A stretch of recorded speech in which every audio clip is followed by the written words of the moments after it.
Hoy en Leyes Pop nos adentraremos en una pregunta que nos persigue en esta sociedad obsesionada con la apariencia y el estatus. ¿Qué define realmente la identidad? ¿Dónde termina esa máscara que construimos para el mundo y comienza nuestro verdadero yo? Para explorar estas profundidades, nos sumergiremos en la mente de un personaje tan fascinante como repulsivo.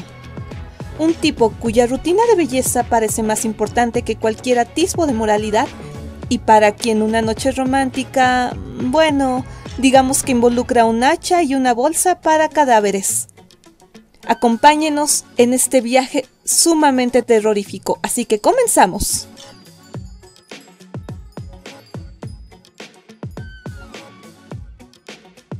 Muy buenos días, tardes o noches o la hora en la que ustedes estén viendo este nuevo episodio de Leyes Pop. Les habla Nayemil y espero que se encuentren de maravilla. Pues en esta ocasión tenemos a un invitado de lujo que ya previamente nos había acompañado para hablar del Club de la Pelea. En esta ocasión tenemos nuevamente como invitado al doctor Walter Arellano, así que démosle un muy fuerte aplauso.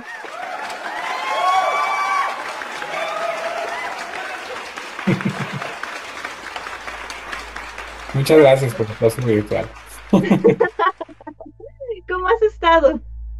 Muy bien, muchas gracias, Nayemil, ¿no? La verdad es que siempre muy a gusto estar en este programa, ¿no? En el que siempre platicamos de películas buenísimas, clásicos, y las películas que cuando queremos apostar las vemos una y otra vez, y yo creo que es el caso de la que hablaremos el día de hoy, ¿no? Que es American Psycho. Así es, mi estimada audiencia. En esta ocasión vamos a hablar de una película que, lo voy a decir de esta manera, esta película tuvo una metamorfosis muy interesante dentro de la aceptación del público porque, de hecho, si tú la buscas en internet, ahora la conocen como la película meme. ¿Por qué? Por Patrick Bateman, que es en este caso el protagonista, que bueno, vamos a ir ahondando más. Ya recuerdo el meme, sí, ya recuerdo la referencia del meme, sí. Sí, a eso me refería. Entonces, desgraciadamente, esta película ha sido malentendida por algunos sectores de la población. Ya iremos ahondando en eso. Pero en sí me parece una crítica magistral a un cierto sector de la población en un cierto momento determinado. Así que me gustaría que nos platicaras, por favor, en qué contexto se desarrolló la película y a qué grupo en específico describió esta cinta, por favor.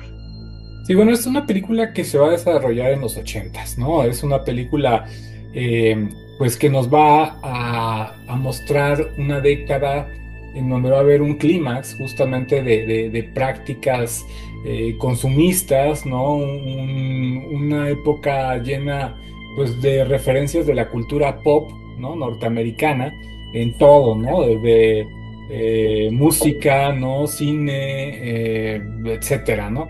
Y por supuesto, bueno, pues nosotros vamos a ver justamente un grupo muy especial que van a ser los famosísimos yuppies, ¿no?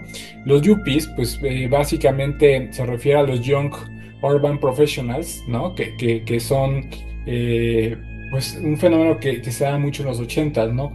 Jóvenes recién egresados, muchos de buenas universidades, de familias bien acomodadas, ¿no? Y que básicamente tenían pues un trabajo asegurado, ¿no? Y sobre todo en un lugar urbano, en este caso Nueva York, donde van a tener muchos auge los yuppies, ¿no? Y principalmente van a ser hombres, hombres que en muchos casos están en la edad de sus veintes, ¿no? Finales de sus veintes, porque bueno, pues, los principios de los veintes fue la universidad, y pues saliendo, ¿no? Casi de la universidad, pues de universidades muy prestigiadas, pues tenían ya su acceso para trabajar en bancos, en instituciones privadas, instituciones públicas, ¿no? Y por supuesto, pues evidentemente todos esos privilegios se veían materializados, pues en su apariencia física, ¿no? Y por supuesto en la obsesión, ¿no? por el éxito financiero, los símbolos que van a ser muy presentes en la película, ¿no? Los trajes de diseñador, los autos lujosos, asistir a lugares exclusivos, de moda, ¿no? Y todo eso, pues evidentemente va a representar toda la cultura que gira alrededor de los yuppies, ¿no? Que es una cultura hedonista, superficial, ¿no? Que va a exaltar al individuo, ¿no? Sobre el grupo, y por supuesto todo eso en un contexto del capitalismo pues salvaje, ¿no? Entonces, consumismo y materialismo, eso va a ser pues justamente materialismo en el sentido popular, ¿no? Pues, acumulación pues innecesaria, ¿no? Vanidosa de objetos simplemente por el hecho de tenerlos, ¿no? De mostrar un estatus, de pertenecer a algo, ¿no? Entonces ahí es donde vamos a ver el contexto en el que se desarrolla la película y este grupo que son los famosos yuppies, ¿no? Y wow, fíjate que dicen por ahí que la historia va siendo cíclica, porque aquí en México, pues a día de hoy tenemos a los famosos Whitexicans, que vamos, también se les considera como un grupo privilegiado, que vive como en una especie de burbuja, que se desarrolla y vamos, que se mueve en distintas zonas y así, que también ha sido reflejada, por ejemplo, en en otras obras de arte, en otras películas, como por ejemplo Nosotros los Nobles, en fin, ¿no? Pero retornando un poco a esta película y en específico a los yuppies, el protagonista de hecho es un yuppie. En este caso nuestro protagonista es Patrick Bateman. Y aquí me gustaría que nos platicaras, por favor, cuál es el perfil de Patrick Bateman y si tiene algún trastorno, ¿no? ¿Qué nos puedes platicar al respecto, por favor? Bueno, Patrick Bateman es un hombre que cumple con todos, con el arquetipo, ¿no? El estereotipo de los yuppies, ¿no? Un tipo, pues, que oscila, ¿no? En finales de sus veintes. Me da la impresión que podemos calcular unos 26, 27, 28 años, tal vez. Eh, y por supuesto, bueno, lo primero que se va a notar es un tipo sofisticado, muy guapo, ¿no? Como lo es el actor que protagoniza el personaje, evidentemente con una complexión atlética, notoriamente atlética, que eso es lo que va pues justamente a enderezar al personaje, ¿no? Superficialmente educado con las personas de su estatus, no necesariamente con sus pues inferiores jerárquicos, o sea, eso no va a ser tan educado, no va a ser tan sofisticado, pero pues con sus superiores jerárquicos, con sus pares, pues va a mostrar pues cierto grado, ¿no? De códigos, ¿no? De educación, ¿no? Por supuesto, pues el tipo pues va a ser un tipo de Wall Street, ¿no? Como los que mató el Guasón, ¿no? ¡Locura! El Joker, ¿no? En la uno, ¿no? Va a ser un Wall Street guy, ¿no? Y pues evidentemente eso implica que ya estamos hablando de un personaje superficial, que de una perspectiva psicológica podríamos pensar al personaje pues con una psicopatía muy particular, ¿no? Nosotros podríamos encontrar a priori que, bueno, tiene una personalidad narcisista, ¿no? Eh, que bueno, que se va a notar en su relación con los demás, en la formación del autoconcepto, en la manera en que llega a manipular a las personas, ¿no? Por supuesto, podemos descifrar que tiene un trastorno de personalidad antisocial, ¿no? Vamos a notar que pues, evidentemente, como un rasgo narcisista, va a tener una falta de empatía, va a ser manipulador, una crueldad, ¿no? Un comportamiento impulsivo, ¿no? Y ahí el tema de los asesinatos es un tema bien cuestionable, ¿no? Porque algunas viendo una vez la película, al final dije, es probable que todo esto haya sido una alucinación de él. Y eso nos pudiera llevar a rasgos esquizotípicos, es decir, si todo eso fue alucinación, que no fue realidad, que nos los insinúa, ¿eh? O sea, eso es algo bonito de la película porque como buen tráiler psicológico que es, yo clasificaría, la verdad es que no recuerdo cómo la clasifican en las plataformas de streaming, pero si yo tuviera que clasificarla, evidentemente es una película que yo ubicaría, ¿no? En tráiler psicológico, definitivamente.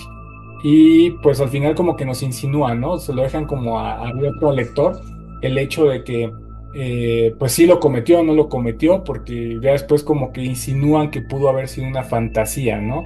Todo eso y que en su mente él imaginaba, él fantaseaba con asesinar gente, pero tal vez no fue así, ¿no?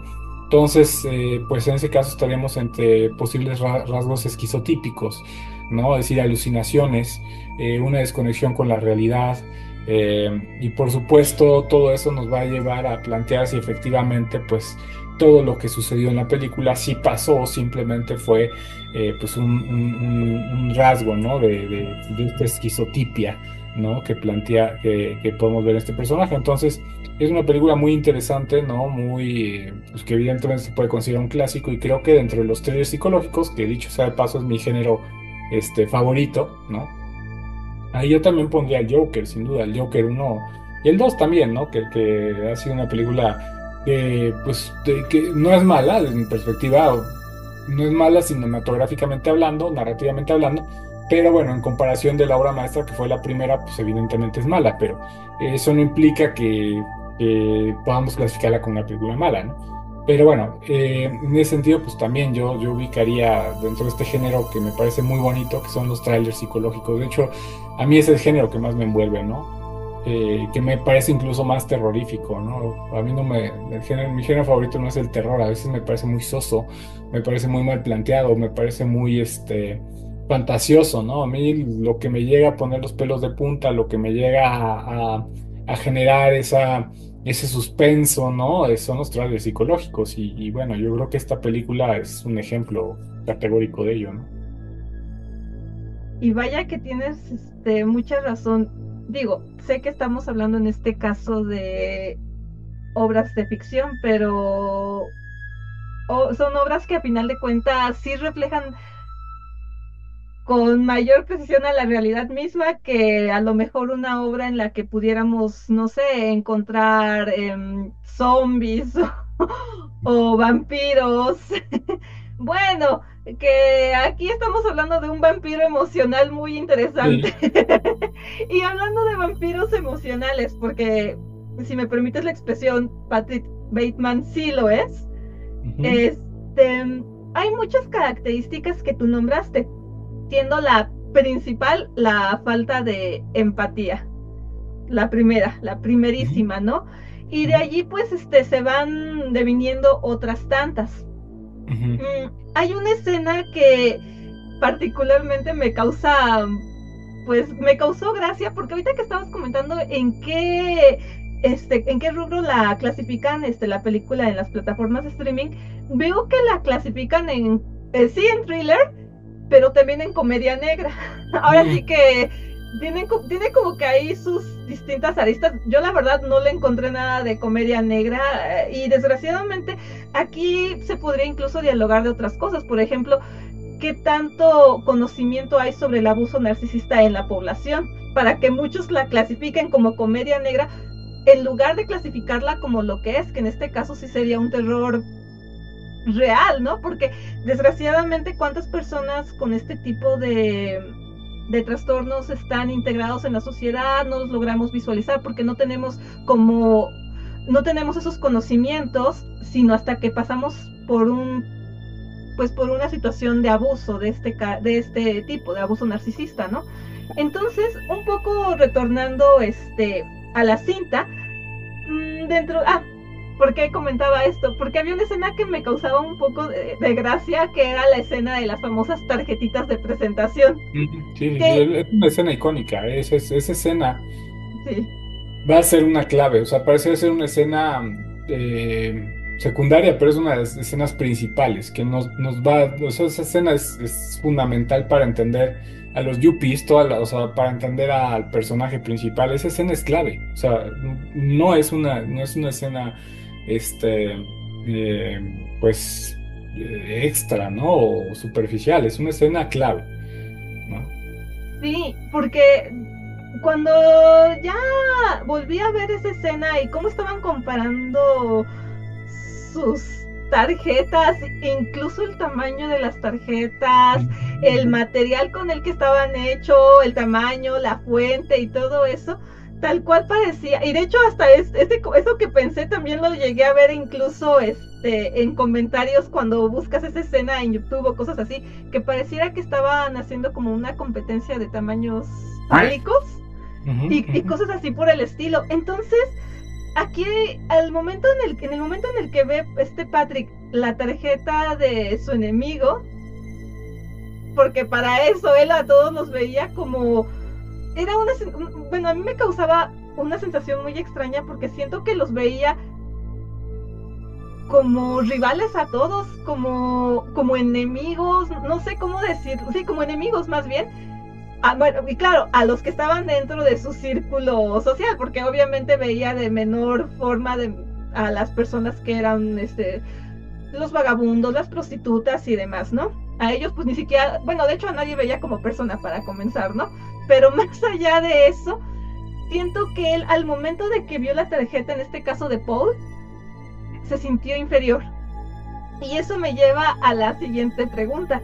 En este caso, ¿tú crees que hubo algún complejo de inferioridad reflejado dentro de la película? Y si lo hubo, en este caso, ¿cómo se iba mostrando este complejo de inferioridad? Sí, también es una de las características de esas personalidades narcisistas, ¿no? Que constantemente están en batalla contra los otros. eh, y por supuesto, ¿no? Siempre ellos se sienten a la mínima provocación, se sienten atacados, se sienten vulnerados y de ahí su necesidad de reafirmarse con ciertas pues cosas que a veces podían ser relevantes, ¿no? Por supuesto, lo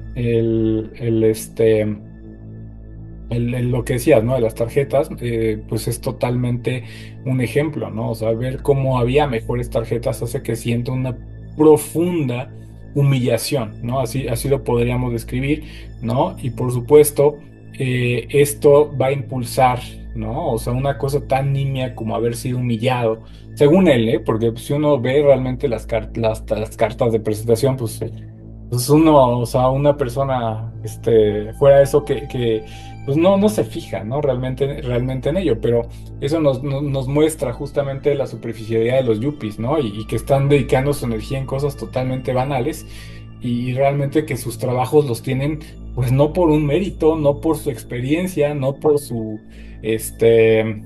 pues por sus universidades caras, sino simplemente pues por una cuestión de privilegio, de imagen, de capital social, ¿no? Y bueno, ahí vemos cómo esto va a ser algo que le va a calar muy fuerte al personaje y va a ser algo determinante, ¿no? Por eso decíamos que esta escena de las tarjetas va a ser determinante porque de ahí va a entrar en una obsesión de mostrar justamente pues lo que un narcisista quiere mostrar siempre, poder y control, ¿no? Es decir, esto lo va a expresar por medio de la violencia o por lo menos las fantasías de violencia, ¿no? Porque ahí vamos a ver cómo al final, pues, pareciera interpretar que muchas de las cosas o de las escenas, pues, solo las pensó, ¿no? Ujú. Mira que me dejaste ahorita así con la cabeza así volando, porque justamente lo que te quería preguntar era cómo se reflejaba en general el narcisismo dentro de la película, pero ya lo has escrito de forma magistral con dos palabras, que en este caso sería poder y control, ¿no? En Ujú. este caso, el poder y control ¿sobre quién? Pues en este caso casi que sobre todo lo que se moviera, porque Sí. otra de las escenas que a mí particularmente me dolió mucho fue la escena, bueno, dos, que en una fue en la cual él mata al vagabundo o alucina que mata al vagabundo, Ujú, ujú. pero también a un perrito que estaba al lado del vagabundo. Y también la otra al gato cuando allí, que esa sí fue alucinación evidentemente, como alucina que la máquina, en este caso del cajero automático, le está diciendo que introduzca un gatito y, y es sumamente cruel ver que lo que te decía, cómo es que este tipo de personas se integran en la sociedad y que desgraciadamente las personas muchas veces normalizamos desgraciadamente este tipo de situaciones, ¿no? Y esto pues me lleva a lo siguiente, ¿no? Justamente tú estabas ahorita comentando que en este caso Patrick empieza a sentirse inferior tan solo por una tarjeta que en este caso uno de sus compañeros sociales estaba mostrando, y él al sentirse inferior, en este caso busca cómo acabar con él.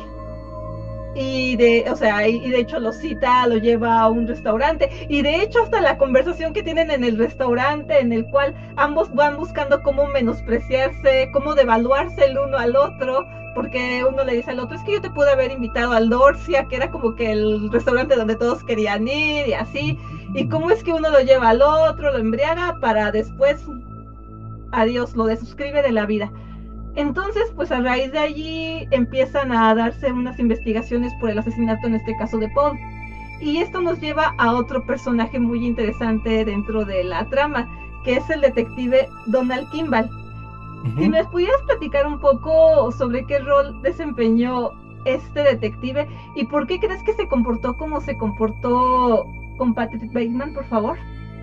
Sí, bueno, pues el detective Donald Kimball va a surgir justamente cuando desaparece el entrañable pues colega, ¿no? No sé si llamarle amigo, ¿no? Del protagonista, ¿no? Y pues pareciera ser una víctima de Bateman. Después se va a ver que el cuate sí desaparece, ¿no? O sea, o también queda en duda si efectivamente lo asesinó, se trató de una desafortunada coincidencia, y él en su mente, ¿no? Pues empezó a fantasear que él fue, ¿no? Y que se siente importante, se siente perseguido, se siente que está jugando un juego de estrategia con el detective, ¿no? Pero pues cuando en realidad es justamente un rasgo ahí medio raro, pues entre su fantasía y la realidad. Y bueno, pues justamente el rol, ¿no? de este personaje, pues va a pues mostrar de alguna forma esa amenaza, ¿no? De ser descubierto, ¿no? Y sobre todo, pues de sentirse perseguido, ¿no? De sentirse desafiado, y por supuesto, ¿no? También, ¿no? Va a ser justamente el punto de quiebre entre la confusión y el delirio del protagonista, ¿no? Este personaje de Donald Kimball, ¿no? El detective, y por supuesto, ¿no? Es un personaje importante, ¿no? Pero al final del día también nos va a ayudar, es el que como que nos hace insinuar a nosotros como espectadores que efectivamente él es un asesino. O sea, esa idea de que está siendo perseguido, la idea de la impunidad y todo eso es lo que le pone un toque, ¿no? A la película de acción, ¿no? De suspenso, ¿no? De intriga. Y creo que es un personaje interesante, un personaje importante en la película. Como lo vieron en el título de este podcast, hoy estamos desentrañando un clásico moderno del cine, American Psycho. Más allá de su violencia explícita y su humor negro, esta película es un espejo brutal de la sociedad del consumo y, más importante, un estudio de casos sobre el narcisismo extremo. Protagonizada por un impecable Christian Bale como Patrick Bateman, la película nos sumerge en la vida de un exitoso banquero de inversiones en el Nueva York de los años 80. Patrick Bateman lo tiene todo: dinero, un cuerpo escultural, ropa de diseñador, reservas en los restaurantes más exclusivos, excepto Dorset. Sin embargo, detrás de esa fachada de perfección se esconde un vacío existencial y una sed insaciable de validación que lo llevan a cometer actos de violencia inimaginables. Y es aquí donde todos ustedes de seguro se preguntan, ¿cómo es que conecta esto con el narcisismo? Pues bien, Bateman es la encarnación de sus características principales: una necesidad constante de admiración, una falta total de empatía, una preocupación excesiva por su imagen y un sentido grandioso de autoimportancia. Cada interacción, cada posesión, cada asesinato es una afirmación de su ego frágil. Vive en una burbuja de privilegios donde solo existe su satisfacción, viendo a las demás personas como objetos desechables o como meros accesorios para su vida perfecta, entre comillas. Pero es aquí donde viene lo interesante. ¿Por qué algunos grupos, en específico como pueden ser los de la manósfera, que es ese conjunto de comunidades online enfocadas en la masculinidad, a menudo referencian o incluso idealizan a Patrick Bateman? Para muchos dentro de estos círculos, la imagen de Patrick Bateman representa un supuesto ideal de masculinidad alfa y poder desmedido. Ven en su éxito financiero, su físico impecable y su aparente control sobre su vida una aspiración, pero eso sí, ignoran deliberadamente o minimizan su lado oscuro y psicopático, ya que se centran en el, entre comillas, glamour superficial de su vida, en la idea de que tener control, dinero y una apariencia perfecta es la clave para la admiración y el respeto, especialmente de las mujeres. Es una interpretación peligrosamente selectiva que idolatra la forma sin entender el fondo, ya que el aparente poder de Bateman surge de un trastorno profundo y destructivo, no de una fortaleza real. En resumen, American Psycho es una crítica mordaz al vacío del materialismo y las consecuencias de un ego desmedido. Y para esos grupos que lo idealizan, la película es un recordatorio de cómo una lectura superficial puede distorsionar un mensaje complejo, convirtiendo a un villano en un ideal a seguir. Se trata de una lección importante sobre la diferencia entre el éxito superficial y la verdadera salud mental.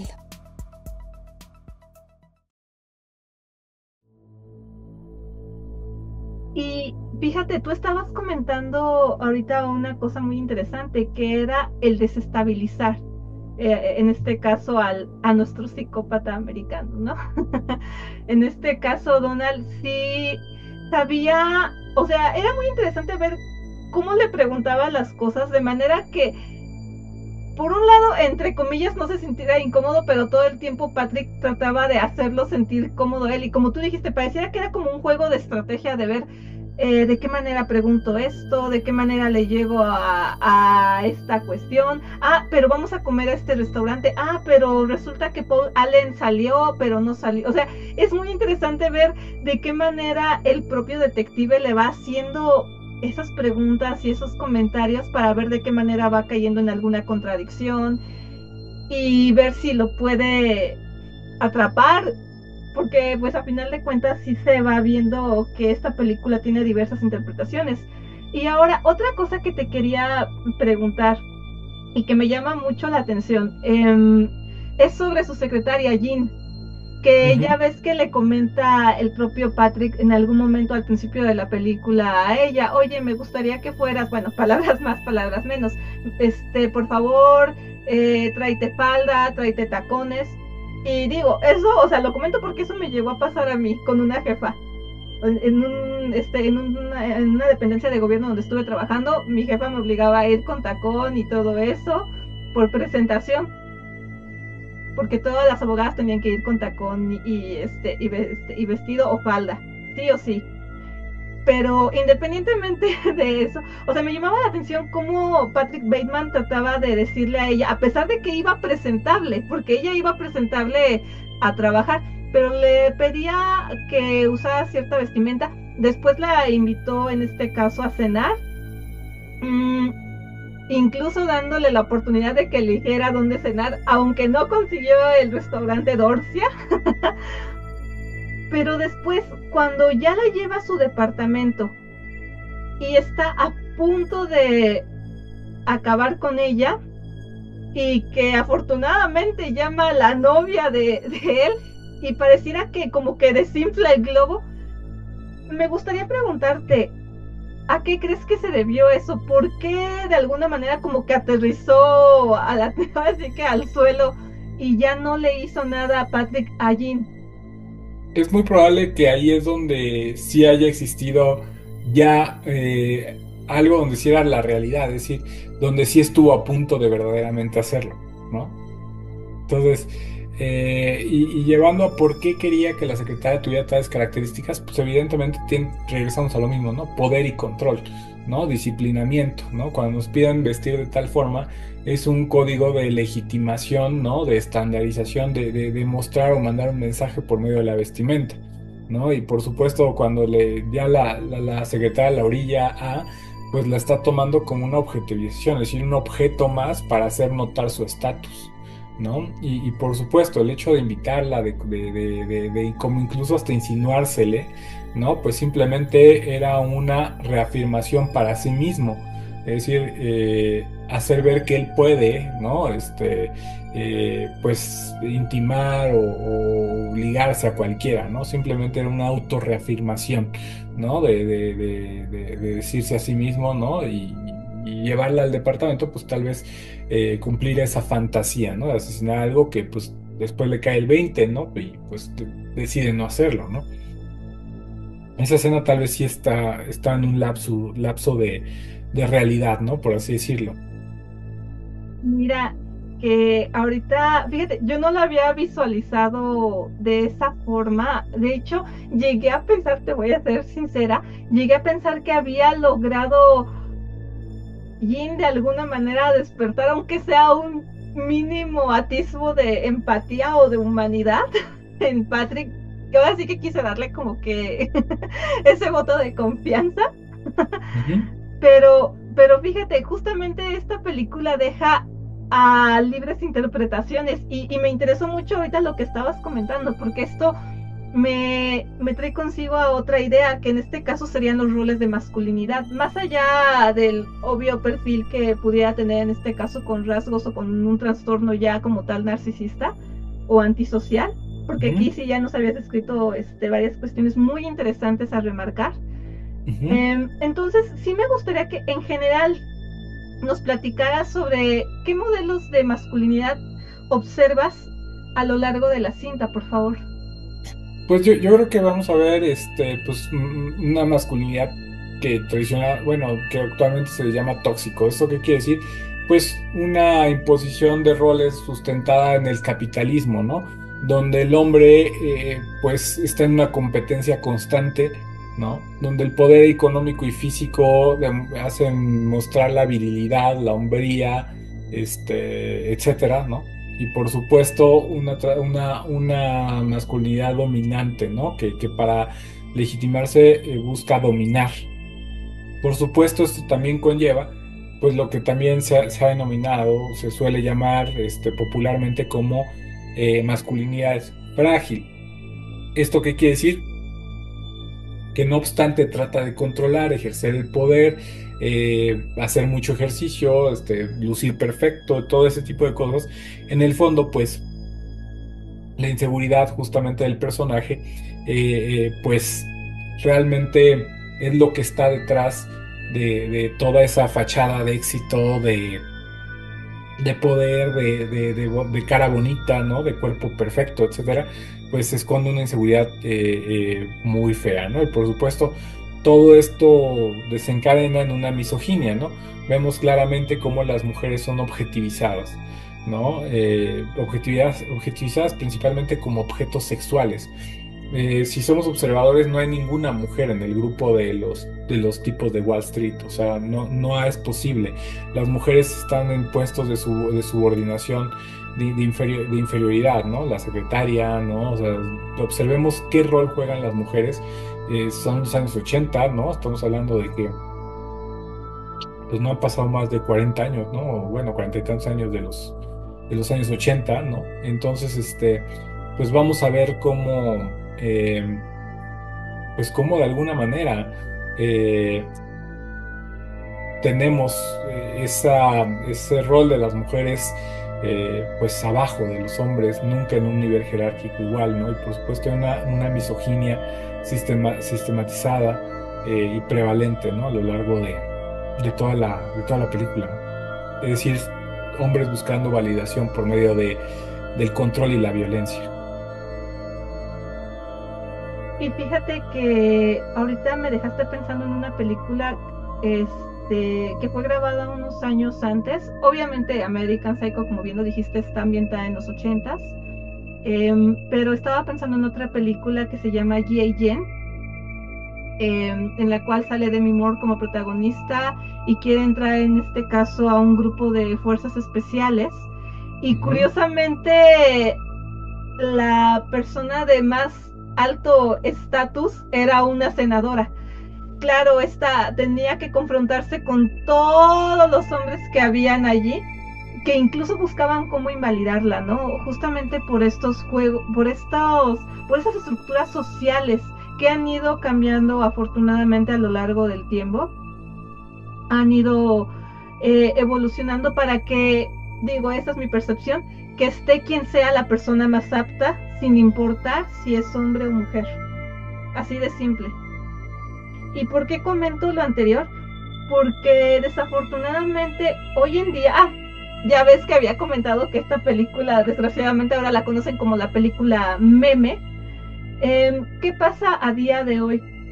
Que mientras más se está tratando de tomar conciencia a nivel social sobre estos modelos que han sido fallidos, sobre todo para los hombres, porque a final de cuentas los primeros que son afectados precisamente por este capitalismo tan voraz son los mismos hombres.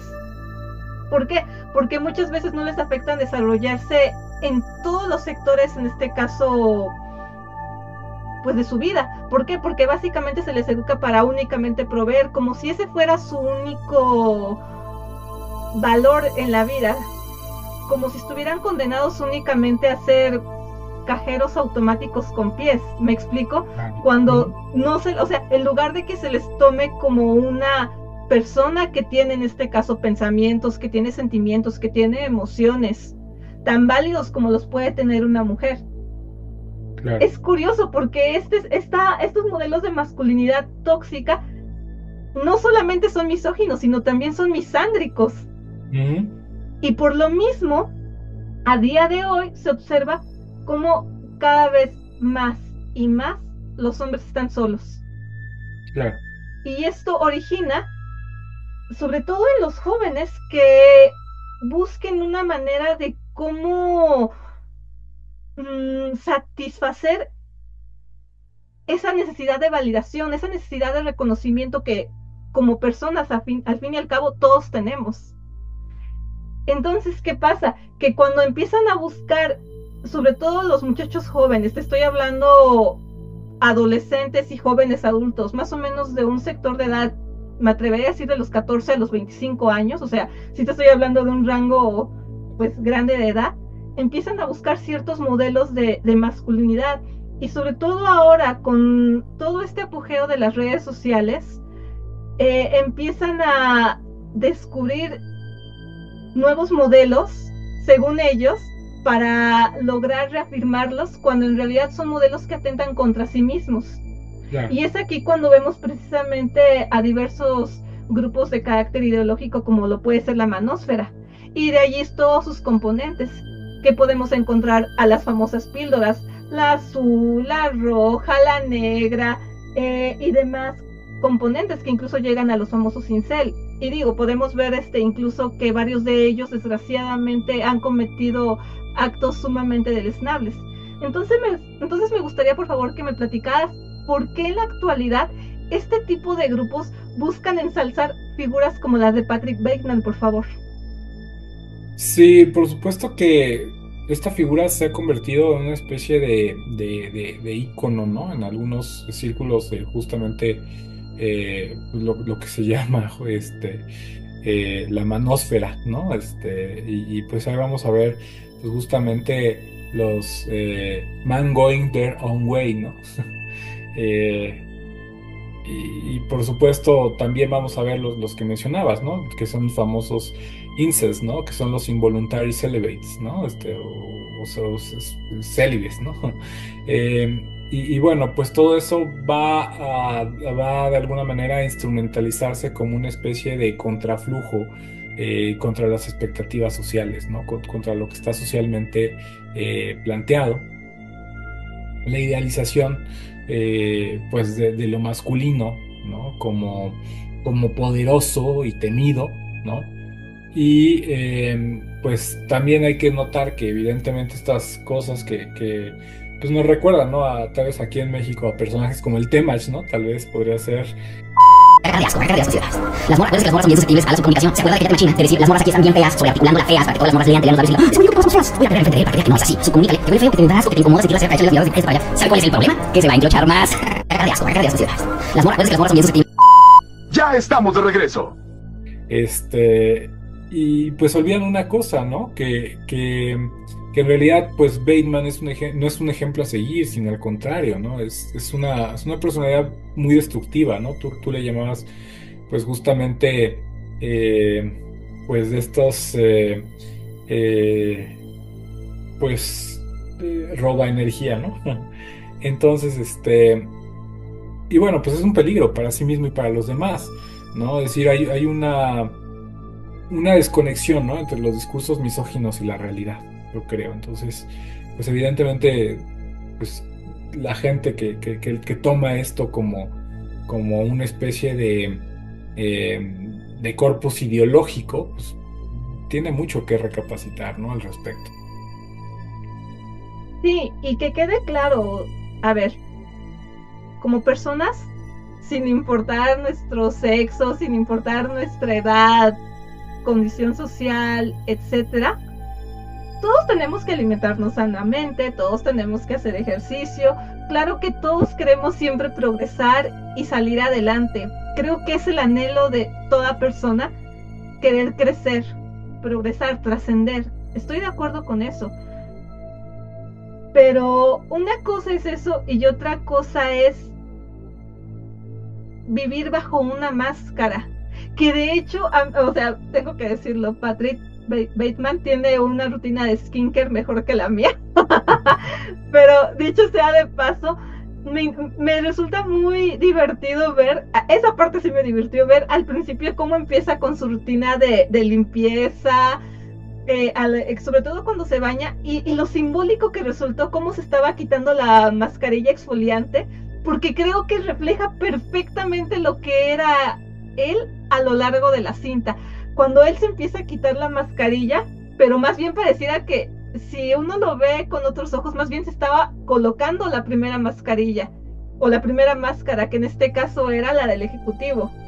Después se iba a colocar la máscara del novio. Después se iba a colocar la máscara del asesino.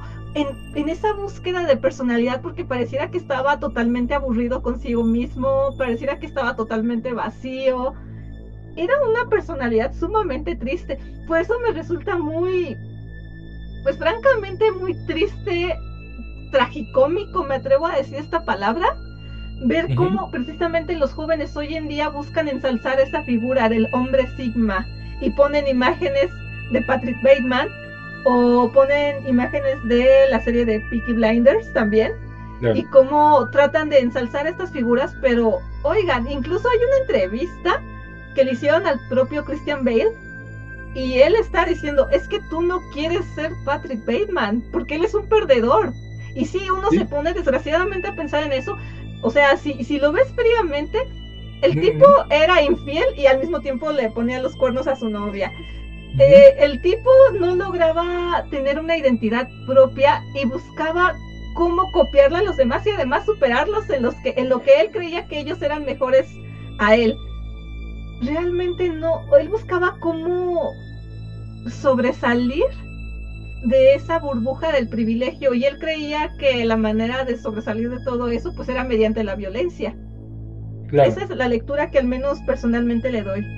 Sí, definitivamente Bateman no puede ser tomado, o sea, tomado como un ejemplo de éxito. Eso no de ninguna manera puede ser, al contrario, un ejemplo de lo vacío que puede ser la vida si vamos compitiendo con fantasmas, si vamos pues justamente en lo superficial. Es un tipo carente de amor propio y amor por los demás, ¿no? Y si partimos de la premisa que el amor es lo más importante de nuestra experiencia humana, el amor al prójimo, el amor a nosotros mismos, el amor a la otredad, ¿no?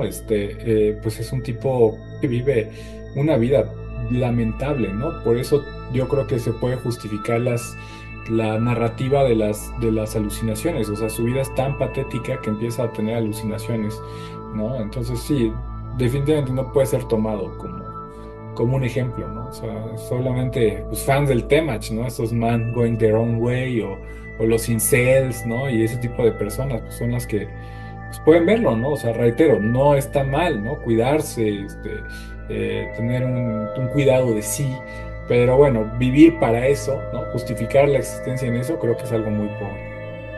Definitivamente es algo muy triste y yo creo que aquí incluso hasta podría dar para otro tipo de discusiones, como por ejemplo, y digo, tú sabrás muchísimo más del tema que una servidora, pero por ejemplo los modelos fallidos de paternidad y maternidad, Ujú. porque aquí podríamos incluso remontarnos a ver por qué la personalidad de Patrick Bateman fue así, si a lo mejor era alguna cuestión orgánica, si fue por alguna cuestión de crianza o de falta de crianza, mejor dicho, y demás cuestiones, ¿no?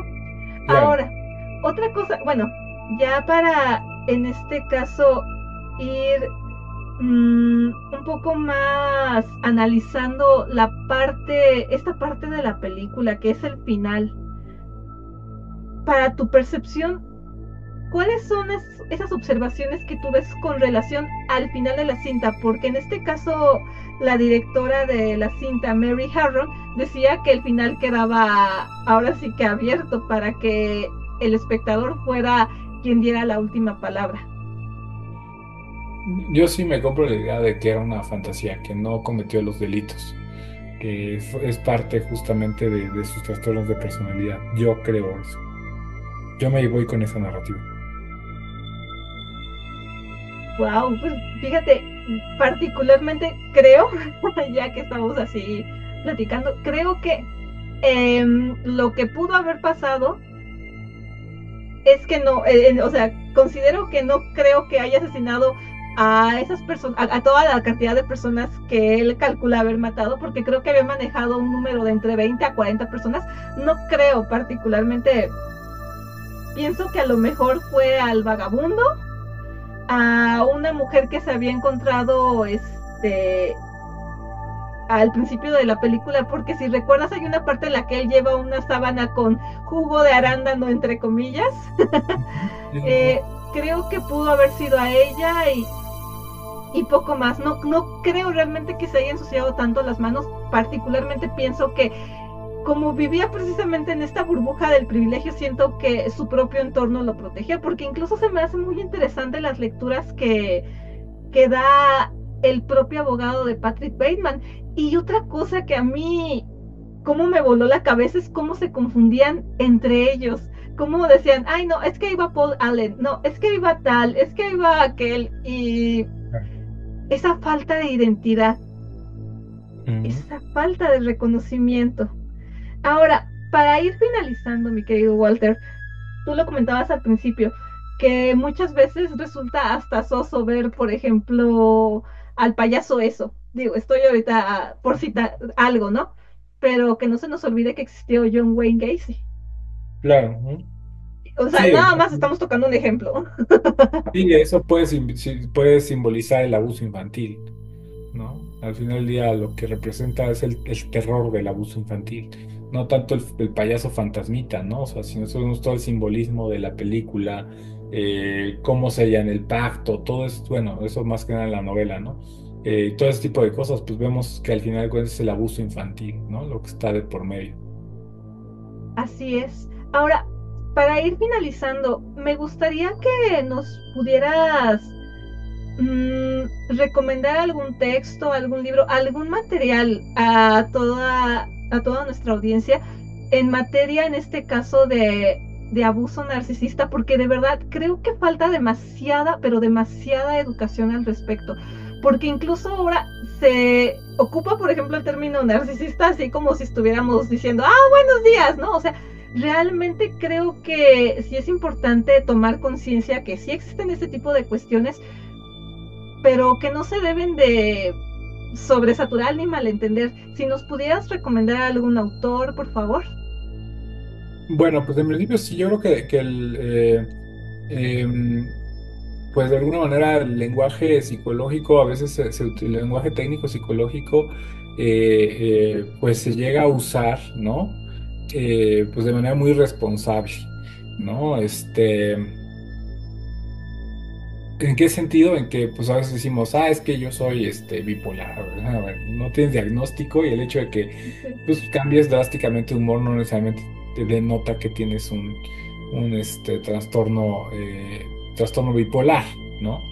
Eh, y bueno, en eso y otras palabras, estoy deprimido, a ver, ¿no? La depresión no es que hoy estás triste, ya estoy deprimido, ¿no? O sea, bueno, estás triste, ¿no? Pero una depresión va más allá de, ¿no? Entonces eso pasa en todos los lenguajes técnicos, ¿no? También, bueno, casi todos, ¿no? También en los abogados, ¿no? Gente diciendo, es que voy a demandar penalmente, ¿no? Y todo ese tipo de cosas.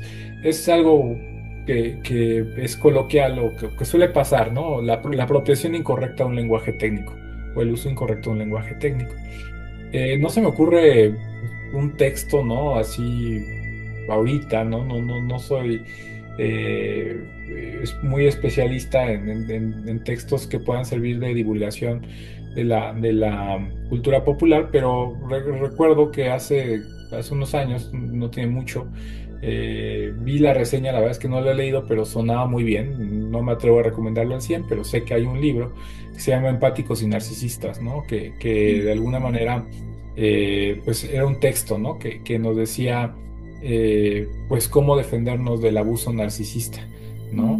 Y era justamente, pues, una autora que se llama Michelle Luna. Yo creo que el texto lo pueden encontrar. Es un texto obviamente de divulgación, es un texto no especializado, no técnico o psicológico, pero que puede ser de utilidad para las personas que están viviendo relaciones abusivas y que sospechan que la persona tiene rasgos narcisistas, ¿no? Pues mira, mi estimado Walter, de verdad que te agradezco muchísimo. En primer lugar, porque tú sí eres una persona súper empática, súper atenta, y más personas como tú faltan en este mundo. No, muchas gracias. Pues tratamos, ¿no? A veces, pues, como dirían los de Daft Punk, ¿no? Human after all. ¿No? Sí, así es. Pues te agradezco mucho, muchísimo que hayas aceptado venir a este espacio, es tu casa. Y que hayamos tenido esta plática, la disfruté mucho. Espero que también Kyle la haya disfrutado, lo estoy viendo de aquí. Por ahí, Kyle. Sí, sí, es cierto. Lo había visto. Ahí andas, es cierto. Pues pero muchísimas gracias por haber aceptado venir a este espacio. Así que, mi estimada audiencia, espero que hayan disfrutado esta charla muchísimo. Y sin más, si este podcast les gustó, les agradeceré mucho que me apoyen con sus pulgares arriba, que comenten y que compartan este material con todos sus contactos en sus redes sociales. Y ya que andamos en eso, síganme en mis propias redes sociales que van a estar apareciendo en pantalla en estos momentos. Suscríbanse o háganse miembros de este canal para que pueda seguir creando contenido.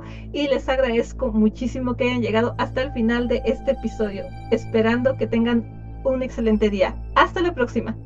Bye.